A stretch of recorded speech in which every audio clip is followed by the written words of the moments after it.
కాబట్టి ఇప్పుడు మీరు కాషాయముతో ఉన్న గోచి పెట్టుకోండి అని అడిగారు. అడిగితే భగవాన్ నవ్వి అన్నారు, అలా కాదు, ఈ అరుణాచలం కొండకి 3 యోజనముల వరకు ఏ దీక్షకు సంబంధించిన నియమము లేదు, కాబట్టి తెల్లటి గోచి పెట్టుకున్నా దోషం లేదు అన్నారు. అంటే వాళ్ళు అన్నారు, మీరు అలా కాదు, కొంచెం ఆలోచించండి, మీరు నడుపుతున్న జీవితానికి తెల్లటి గోచి పెట్టుకోవడం అంత బాగోలేదు, కాషాయం గోచి పెట్టుకుంటే బాగుంటుంది అని మరి భోజనానికి కిందకి దిగి వెళ్ళిపోయారు. ఎక్కడ నుంచి వచ్చాడో ఒక పరమ వృద్ధుడు ఒక ఆయన ఒక పుస్తకాల మూట మోసుకొచ్చాడు, రమణుల దగ్గర పెట్టాడు. నేను ఇప్పుడే స్నానం చేసి వస్తాను, ఈ పుస్తకాల మూట చూస్తుండు అని చెప్పి వెళ్ళిపోయాడు.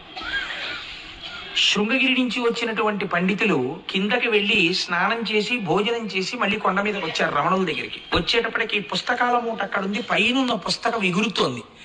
ఎగురుతున్న పేజీ దగ్గర ఏమిటి పుస్తకాలు అని వాళ్ళు ఇలా పేజీ మీద చెయ్యి వేసి చూశారు. చూస్తే దాని అనువాద పద్యాన్ని మీకు నేను వినిపిస్తున్నాను. అందులో ఉంది, యోజునంబులు 3 నిచట వాసమవరించు వారగు వరనరులకు